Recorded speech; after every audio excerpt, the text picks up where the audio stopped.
Hi ಎಲ್ರು ಹೇಗಿದ್ದೀರಾ? ಬನ್ನಿ ಇವತ್ತು ಹೋಟೆಲಲ್ಲಿ ಮಾಡುವಂತ ಮಸಾಲೆ ದೋಸೆನ ನಾವು ಮನೇಲೆ ಸಿಂಪಲ್ ಆಗಿ ಹೇಗ್ ಮಾಡೋದು ಅಂತ ನೋಡ್ಕೊಂಬರೋಣ. ತುಂಬಾನೇ ರುಚಿಯಾಗಿರುತ್ತೆ. ಬನ್ನಿ ಈಗ ಅದು ಹೇಗ್ ಮಾಡೋದು ಅದಕ್ಕೆ ಏನೇನ್ ಬೇಕು ಅಂತ ನೋಡ್ಕೊಂಬರೋಣ. ನೋಡಿ ಮೊದಲಿಗೆ 1 ಗ್ಲಾಸ್ ಆಗಷ್ಟು ದೋಸೆ ಅಕ್ಕಿ ಅಂದ್ರೆ ರೇಷನ್ ಅಕ್ಕಿ ಬರುತ್ತಲ್ಲ ಅದನ್ನ ತಗೊಳ್ತಾ ಇದ್ದೀನಿ. ಹಾಗೆ 1/4 ಗ್ಲಾಸ್ ಆಗಷ್ಟು ಇದು ಇಡ್ಲಿ ಅಕ್ಕಿ ಬರುತ್ತಲ್ಲ ಕುಸುಬ್ಲಕ್ಕಿ ಚಿಕ್ಕದು. ಆ ಕುಸುಬ್ಲಕ್ಕಿ 1/4 ಗ್ಲಾಸು, ಹಾಗೆ ಉದ್ದಿನ ಬೇಳೆ 1/4 ಗ್ಲಾಸು, ಹಾಗೆ ಅವಲಕ್ಕಿ ಗಟ್ಟಿ ಅವಲಕ್ಕಿ 1/4 ಗ್ಲಾಸು, 2 ಸ್ಪೂನು ಕಡಲೆಬೇಳೆ, 1 ಸ್ಪೂನ್ ಆಗಷ್ಟು ಮೆಂತ್ಯ. ಇಷ್ಟನ್ನು ನೀಟಾಗಿ ತೊಳೆದು ಒಂದು 5 ರಿಂದ 6 ಗಂಟೆ ನೆನೆಸಿಟ್ಕೋಬೇಕಾಗತ್ತೆ.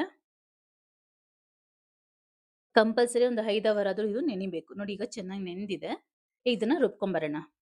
ತುಂಬಾ ತೆಳ್ಳಕ್ಕೆ ಅಲ್ಲ, ಹಾಗಂತ ತುಂಬಾ ಗಟ್ಟಿಗೂ ಅಲ್ಲ, ಮೀಡಿಯಂ ಆಗಿ ರುಬ್ಕೊಂಬರ್ಬೇಕು.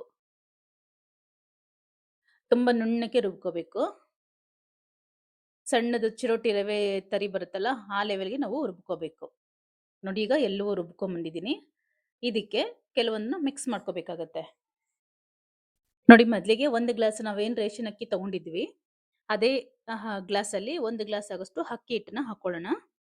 ಹಾಗೆ ರುಚಿಗೆ ತಕ್ಕಷ್ಟು ಉಪ್ಪು, ಹಾಗೆ 2 ಸ್ಪೂನ್ ಆಗಷ್ಟು ಉಪ್ಪಿಟ್ಟು ರವೆ ಬರುತ್ತಲ್ಲ ಮೀಡಿಯಂ ರವೆ, ಆ 2 ಸ್ಪೂನ್ ಆಗಷ್ಟು ಉಪ್ಪಿಟ್ಟು ರವೆ, ಹಾಗೆ 1 ಸ್ಪೂನು ಸಕ್ಕರೆ. ಇಷ್ಟನ್ನು ನೀಟಾಗಿ ಮಿಕ್ಸ್ ಮಾಡ್ಕೋಬೇಕಾಗತ್ತೆ. ನೀಟಾಗಿ ಕಲಿಸ್ಬಿಟ್ಟು ಎಷ್ಟಾಗುತ್ತೋ ಅಷ್ಟು ಗಟ್ಟಿಗೆ ಇರಲಿ, ತುಂಬಾ ತೆಳ್ಳಕ್ಕೆ ಇರಬಾರ್ದು. ಬೇಕು ಅಂದ್ರೆ ಮಾತ್ರ ನೀರನ್ನ ಹಾಕೋಬೇಕು. ನನಗಿಲ್ಲಿ ಒಂದು ಸ್ವಲ್ಪ ನೀರು ಬೇಕು ಅಂತ ಅನಿಸ್ತಿದೆ, ತುಂಬಾ ಗಟ್ಟಿ ಇದೆ, ಹಾಗಾಗಿ ನಾನು ಸ್ವಲ್ಪ ನೀರನ್ನ ಹಾಕೊಳ್ತೀನಿ. ನಾವು ಅಕ್ಕಿ ಹಿಟ್ಟು ಹಾಕಿರೋದ್ರಿಂದ ತುಂಬಾ ಗಟ್ಟಿ ಆಗ್ಬಿಡುತ್ತೆ, ಹಾಗಾಗಿ ಸ್ವಲ್ಪ ನೀರನ್ನ ಹಾಕೊಂಡು ಈ ರೀತಿ ನೀಟಾಗಿ ಕಲಸಿಟ್ಕೊಳ್ತೀನಿ. ನೋಡಿ ಈ ಹದಕ್ಕೆ ಇರಬೇಕು. ಈಗ ಇದನ್ನ ಮುಚ್ಚಿಟ್ಬಿಡೋಣ, ನೈಟ್ ಪೂರ್ತಿ ಇದನ್ನ ಮುಚ್ಚಿಟ್ಬಿಡೋಣ. ನೋಡಿ ಇದು ನೆಕ್ಸ್ಟ್ ಡೇ ಮಾರ್ನಿಂಗು ಹಿಟ್ಟೆಲ್ಲ ಚೆನ್ನಾಗಿ ಪರ್ಮೆಂಟ್ ಆಗಿದೆ, ಚೆನ್ನಾಗಿ ಹೊಬ್ಬಿ ಬಂದಿದೆ. ನಿಮಗೆ ತುಂಬಾ ಗಟ್ಟಿ ಅಂತ ಅನ್ನಿಸ್ತು ಅಂತಂದ್ರೆ ಸ್ವಲ್ಪ ನೀರನ್ನ ಹಾಕೊಂಡು ನೀಟಾಗಿ ನಿಮ್ಗೆ ದೋಸೆ ಅದಕ್ಕೆ ಯಾವ ಹದ ಬೇಕಾಗುತ್ತೆ ನೋಡ್ಕೊಂಡು ನೀವು ದೋಸೆನ ಮಾಡ್ಕೋಬಹುದು. ಮೊದಲಿಗೆ ಇದನ್ನ ನೀಟಾಗಿ ಕಲಸಿಟ್ಕೊಂಡ್ಬಿಡೋಣ. ನೋಡಿ ನಾನೊಂದು ಸ್ವಲ್ಪ ನೀರನ್ನ ಹಾಕೊಳ್ತೇನೆ, ತುಂಬಾ ಗಟ್ಟಿ ಅನ್ನಿಸ್ತು, ಹಾಗಾಗಿ ಸ್ವಲ್ಪ ನೀರ್ ಹಾಕಿ ನೀಟಾಗಿ ಕಲಸಿ ಇಟ್ಕೊಂಡ್ಬಿಟ್ಟಿದ್ದೀನಿ. ಈಗ ಇದಕ್ಕೆ ಸ್ವಲ್ಪ ಚಟ್ನಿ ಮಾಡ್ಕೊಳ್ಳೋಣ. ಕಡಲೆ ಬೀಜ, ಹಸಿಮೆಣಸಿನ್ಕಾಯಿ, ಸಿಂಪಲ್ ಚಟ್ನಿ ಎರಡನ್ನೂ ಹಾಕೊಂಡು ನೀಟಾಗಿ ಹುರ್ಕೊಳ್ಳೋಣ. ಹಾಗೆ ಒಂದು ಸ್ವಲ್ಪ ಪುದೀನ, ಬೇಕು ಅಂದ್ರೆ ಕೊತ್ತಂಬರಿ ಸೊಪ್ಪನ್ನು ಹಾಕ್ಕೋಬೋದು. ನಾನು ಕೊತ್ತಂಬರಿ ಸೊಪ್ಪು ಇರಲಿಲ್ಲ ಹಾಗಾಗಿ ಹಾಕ್ತಿಲ್ಲ. ಇಷ್ಟನ್ನು ಹಾಕ್ಕೊಂಡು ಇದಕ್ಕೆ ಸ್ವಲ್ಪ ಕಡಲೆಪಪ್ಪು, ಹಾಗೆ ಸ್ವಲ್ಪ ತೆಂಗಿನಕಾಯಿ ತುರಿ, ಸ್ವಲ್ಪ ಶುಂಠಿ, ಸ್ವಲ್ಪ ಬೆಳ್ಳುಳ್ಳಿ, ರುಚಿಗೆ ತಕ್ಕಷ್ಟು ಉಪ್ಪನ್ನು ಹಾಕೊಂಡು ನುಣ್ಣಗೆ ರುಬ್ಕೊಂಡ್ರೆ ಚಟ್ನಿ ರೆಡಿ ಆಗುತ್ತೆ. ನೋಡಿ ಈಗ ಚಟ್ನಿ ರೆಡಿಯಾಗಿದೆ. ನೋಡಿ ಪಲ್ಯ ಮಾಡಲಿಕ್ಕೆ ನಾನು ಒಂದು ಆಲೂಗಡ್ಡೆ ಹಾಗೆ ಒಂದು ಬಾಳೆಕಾಯಿನ ಬೇಯಿಸಿಟ್ಕೊಂಡಿದ್ದೀನಿ. ನೀವು ಬೇಕಾದ್ರೆ ಬರೀ ಆಲೂಗಡ್ಡೆ ಹಾಕೋಬಹುದು ಅಥವಾ ಬರೀ ಬಾಳೆಕಾಯಿನ ಸಹ ಹಾಕೋಬಹುದು.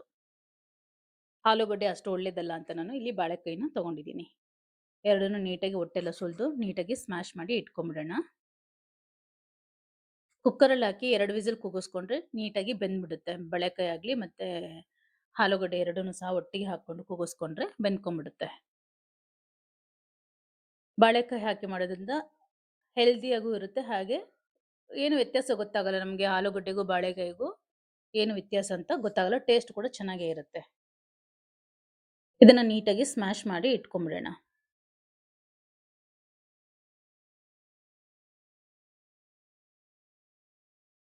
ತುಂಬಾ ಬಿಸಿ ಇದೆ, ಹಾಗಾಗಿ ನಿಧಾನವಾಗಿ ಎಲ್ಲ ಬಿಡಿಸ್ಬಿಟ್ಟು ಸ್ಮ್ಯಾಶ್ ಮಾಡಿ ಇಟ್ಕೊಳ್ಳೋಣ. ಬರೀ ಬಾಳೆಕಾಯಲ್ಲಿ ಮಾಡೋದು ಕೂಡ ತುಂಬಾ ಚೆನ್ನಾಗಿರುತ್ತೆ. ನೋಡಿ ಈಗ ಸ್ಟವ್ ಮೇಲೆ ಬಾಣಲಿ ಇಟ್ಕೊಂಡು ಒಗ್ಗರಣೆಗೆ ಇಟ್ಕೊಂಡಿದ್ದೀನಿ ಪಲ್ಯಕ್ಕೆ. ಎಣ್ಣೆ ಕಾದಿದೆ, ಸಾಸಿವೆ ಮತ್ತು ಜೀರಿಗೆ ಹಾಕ್ಕೊಳ್ತೀನಿ. ಜೀರಿಗೆ ಮತ್ತು ಸಾಸಿವೆ ಸಿಡಿದ್ಮೇಲೆ ಸ್ವಲ್ಪ ಕಡಲೆಬೇಳೆ, ಸ್ವಲ್ಪ ಉದ್ದಿನಬೇಳೆ, ಹಾಗೆ ಸ್ವಲ್ಪ ತುರಿದಿರುವಂಥ ಶುಂಠಿ, ಹಸಿಮೆಣಸಿನ್ಕಾಯಿ ಮತ್ತು ಈರುಳ್ಳಿ, ಉದ್ದುದ್ದಕ್ಕೆ ಹಚ್ಕೊಂಡಿರೋಂಥ ಈರುಳ್ಳಿನ ಹಾಕೊಂಡು ಚೆನ್ನಾಗಿ ಬಾಡಿಸ್ಕೊಳ್ಳೋಣ. ಇದೆಲ್ಲ ಬಾಡಿದ ನಂತರ ಸ್ವಲ್ಪ ಕರಿಬೇವು ಹಾಕೊಂಡು ಚೆನ್ನಾಗಿ ಬಾಡ್ಕೊಂಡು ಸ್ವಲ್ಪ ಅರಿಶಿನ ಹಾಕ್ಕೊಂಡು ಹಾಗೆ ರುಚಿಗೆ ತಕ್ಕಷ್ಟು ಉಪ್ಪನ್ನು ಹಾಕ್ಕೊಂಡು ನಾವು ಬೇಯಿಸಿಟ್ಕೊಂಡಿರೋಂಥ ಆಲೂಗಡ್ಡೆ ಮತ್ತು ಬಾಳೆಕಾಯಿ ಏನಿತ್ತು ಅದೆರಡನ್ನು ಹಾಕೊಂಡು ನೀಟಾಗಿ ಸ್ವಲ್ಪ ನೀರನ್ನು ಹಾಕ್ಕೊಂಡು ಚೆನ್ನಾಗಿ ಮಿಕ್ಸ್ ಮಾಡ್ಕೋಬೇಕು. ಒಂದು 3 ರಿಂದ 4 ಸ್ಪೂನ್ ನೀರನ್ನು ಹಾಕ್ಕೊಂಡ್ರೆ ಸಾಕಾಗುತ್ತೆ. ತುಂಬ ಡ್ರೈ ಆಗಿದ್ರು ತಿನ್ನಲಿಕ್ಕೆ ಆಗಲ್ಲ, ಹಾಗಾಗಿ ಒಂದು ಸ್ವಲ್ಪ ನೀರನ್ನ ಹಾಕ್ಕೊಂಡು ಚೆನ್ನಾಗಿ ನೀಟಾಗಿ ಬೇಯಿಸ್ಕೋಬೇಕು ಇದನ್ನು. ಆ ಮಸಾಲೆ ಎಲ್ಲ ಚೆನ್ನಾಗಿ ಹಿಡಿಬೇಕಲ್ಲ, ಹಾಗಾಗಿ ನೀಟಾಗಿ ಬೇಯಿಸ್ಕೊಂಡು ಲಾಸ್ಟಲ್ಲಿ ಒಂದು ಸ್ವಲ್ಪ ಕೊತ್ತಂಬರಿ ಸೊಪ್ಪು ಹಾಕ್ಕೊಂಡ್ರೆ ಪಲ್ಯ ರೆಡಿ ಆಗುತ್ತೆ. ತುಂಬ ಸಿಂಪಲ್ ಆಗಿರುತ್ತೆ, ಹಾಗೆ ಟೇಸ್ಟಿಯಾಗಿರುತ್ತೆ. ನೋಡಿ ಈಗ ಪಲ್ಯ ರೆಡಿಯಾಗಿದೆ. ಬನ್ನಿ ಈಗ ಕೆಂಪು ಚಟ್ನಿ ಮಾಡೋದು ಹೇಗೆ ಅಂತ ನೋಡ್ಕೊಂಬರೋಣ. ದೋಸೆಗೆ ಕೆಂಪು ಚಟ್ನಿ ಅನ್ನೋದು ತುಂಬಾ ಚೆನ್ನಾಗಿರುತ್ತೆ. ನೋಡಿ, ಕೆಂಪು ಚಟ್ನಿಗೆ ಬೇಕಾಗಿರುವಂಥದ್ದು 1/4 ಸ್ಪೂನ್ ಆಗೋಷ್ಟು ಮೆಣಸು, ಒಂದು 3 ಇಂದ 4 ಲವಂಗ ಮತ್ತು ಸ್ವಲ್ಪ ಚಕ್ಕೆ, ಒಂದೇ ಒಂದು ಚಕ್ರ ಮೊಗ್ಗು, ರುಚಿಗೆ ತಕ್ಕಷ್ಟು ಉಪ್ಪು, 1/4 ಸ್ಪೂನು ಸೋಂಪು, ಅರ್ಧ ಸ್ಪೂನು ಜೀರಿಗೆ, ಒಂದು 2 ಸ್ಪೂನ್ ಆಗೋಷ್ಟು ಕಡಲೆಪಪ್ಪು, ಒಂದು ಪಲಾವ್ ಎಲೆ, ಹಾಗೆ 1/4 ಸ್ಪೂನ್ ಆಗೋಷ್ಟು ಮೆಂತ್ಯ, 2 ಏಲಕ್ಕಿ. ಹಾಗೆ ಇದಕ್ಕೆ ಶುಂಠಿ ಬೆಳ್ಳುಳ್ಳಿನೂ ಸಹ ಹಾಕ್ಕೋಬೇಕು. ಒಂದು 5-6 ಎಸ್ಲು ಬೆಳ್ಳುಳ್ಳಿ, 1-2 ಇಂಚ್ ಆಗೋಷ್ಟು ಶುಂಠಿ. ಅದು ವಿಡಿಯೋ ಸ್ಕಿಪ್ ಆಗಿದೆ, ಮರೀದೆ ನೀವು ಶುಂಠಿ ಬೆಳ್ಳುಳ್ಳಿನೂ ಸಹ ಹಾಕ್ಕೋಬೇಕು ಇದಕ್ಕೆ. ಹಾಗೆ ತೊಳೆದು ನೆನೆಸಿಟ್ಕೊಂಡಿರೋಂಥ ಬಿಸಿನೀರಲ್ಲಿ ನೆನೆಸಿಟ್ಕೊಂಡಿರೋಂಥ ಬ್ಯಾಡಗೆ ಮೆಣಸಿನ್ಕಾಯಿ. ಇದು ಕಲರು ಮತ್ತು ಟೇಸ್ಟಿಗೆ ಚೆನ್ನಾಗಿರುತ್ತೆ, ಹಾಗಾಗಿ ನೀಟಾಗಿ ತೊಳೆದು ಬಿಸಿನೀರಲ್ಲಿ ನೆನೆಸಿಟ್ಕೊಂಡಿದ್ದೀನಿ. ಈಗ ಅದನ್ನು ಹಾಕ್ಕೊಳ್ಳೋಣ.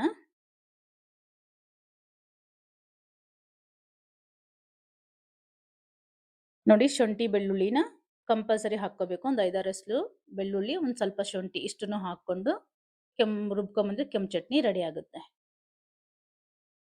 ಬನ್ನಿ ಈಗ ದೋಸೆ ಮಾಡೋದು ಹೇಗೆ ಅಂತ ನೋಡ್ಕೊಂಬರೋಣ. ನೋಡಿ, ಆಲ್ರೆಡಿ ಸ್ಟವ್ ಮೇಲೆ ತವ ಇಟ್ಕೊಂಡಿದ್ದೀನಿ. ತವ ಕಾದಿದೆ. ಈಗ ಒಂದು ಸ್ವಲ್ಪ ಈರುಳ್ಳಿನ ಚೆನ್ನಾಗಿ ಅದಕ್ಕೆ ಸ್ಪ್ರೆಡ್ ಮಾಡಿ ದೋಸೆ ಹಾಕೋದ್ರಿಂದ ದೋಸೆ ಚೆನ್ನಾಗಿ ಬರುತ್ತೆ. ಥಿಕ್ನೆಸ್ ನೋಡಿ, ನಾನು ಹಿಟ್ಟು ಎಷ್ಟು ಯಾವ ರೀತಿ ಥಿಕ್ನೆಸ್ ತೊಗೊಂಡಿದ್ದೀನಿ ಅಂತ. ತುಂಬ ಗಟ್ಟಿಗೂ ಅಲ್ಲ, ತುಂಬ ತೆಳ್ಳಗೂ ಅಲ್ಲ, ಆ ರೀತಿ ಇರಬೇಕು. ಆ್ಯಕ್ಚುಲಿ ಇದಕ್ಕೆ ಇನ್ನೂ ಚೆನ್ನಾಗಿರೋ ತವ ಆದರೆ ದೋಸೆ ತುಂಬಾ ಚೆನ್ನಾಗಿ ಬರುತ್ತೆ. ಇದು ನಾನ್ ಸ್ಟಿಕ್ ತವ ಆಗಿರೋದ್ರಿಂದ ಅಷ್ಟು ಚೆನ್ನಾಗಿ ಬಂದಿಲ್ಲ. ನಿಮ್ಮ ಹತ್ರ ಐರನ್ ತವ ಇದ್ದು, ಇಲ್ಲೊಂದಷ್ಟು ಕಲ್ಲಿಂದ ತವನೋ ಐರನ್ ತವನೋ ಇದ್ದರೆ ದೋಸೆ ಸೇಮ್ ಪರ್ಫೆಕ್ಟ್ ನಿಮಗೆ ಹೋಟ್ಲಲ್ಲಿ ಹೇಗೆ ಬರುತ್ತೆ ಅದೇ ರೀತಿ ಬರುತ್ತೆ. ತುಂಬ ಚೆನ್ನಾಗಿರುತ್ತೆ. ದೋಸೆಗೆ ತುಪ್ಪ ಆಗಲಿ ಬೆಣ್ಣೆ ಆಗಲಿ ಹಾಕೋದ್ರಿಂದ ಟೇಸ್ಟ್ ಅನ್ನೋದು ಇನ್ನೂ ತುಂಬ ಚೆನ್ನಾಗಿರುತ್ತೆ. ಹಾಗಾಗಿ ನಾನು ಇಲ್ಲಿ ಬೆಣ್ಣೆನ ಹಾಕ್ಕೊಳ್ತಾ ಇದ್ದೀನಿ. ನಿಮ್ಮ ರುಚಿಗೆ ಎಷ್ಟು ಬೇಕಾಗುತ್ತೋ ಅಷ್ಟು ಹೆಚ್ಚಿಗೆ ಬೇಕಾದರೂ ಹಾಕ್ಕೋಬೋದು. ಈಗ ಬೆಣ್ಣೆ ಎಲ್ಲ ಹಾಕ್ಕೊಂಡು ಒಂದು ಸ್ವಲ್ಪ ಚೆನ್ನಾಗಿ ಕಾಯಲಿಕ್ಕೆ ಬಿಟ್ಬಿಡೋಣ, ಬೇಯಲಿಕ್ಕೆ ಅದನ್ನು.